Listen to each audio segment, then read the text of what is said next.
Okay. So, ang logic gate is hindi lang NOT gate yung meron siya. Meron din tayong tinatawag na XOR. So, ang XOR gate naman natin, ang pinaka-purpose niya lang, so lagay natin yung purpose niya. So, ang pinaka-purpose niya lang is i-check if yung inputs ba are different. So, ito yung rule ng magiging XOR gate natin. So, lagay natin logic rule.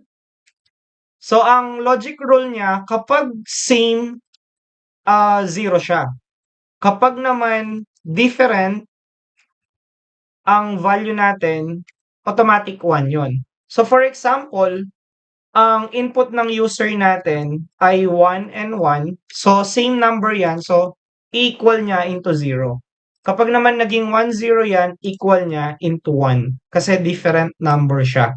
So, yun yung rule ng XOR natin. So, ang gagawin natin, hindi ko napapalitan yung mga nasa taas natin. Pero, ang gagawin natin, mag-a-add na lang tayo ng variable na b dito. And then, after nun, kakopy natin yung cout na to, paste natin siya. Then, papalitan lang natin ng b. Ito.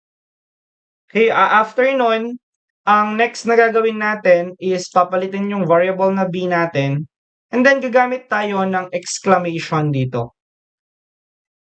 Yan. So, isa-set natin ngayon yung value natin dito into b naman kasi meron na tayong extra variable. And then, ang gagawin natin, papalitan na natin ng XOR ito. So, yung result natin will be 1. And yung XOR naman natin sa else, yung result will be 0. And after nun, let's check yung program natin kung paano siya magbe-behave through XOR natin. So, how many inputs? Lagyan na lang natin 2.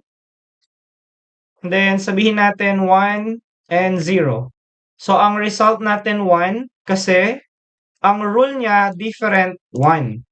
So, kapag naglagay tayo dito ng 0, 0, ang magiging output natin ay 0 siya. Kasi same number yung ginamit natin. So, 0 siya automatic. So, eto ngayon yung dalawang extra gates natin or logic gates natin using yung NOT gate and XOR gate.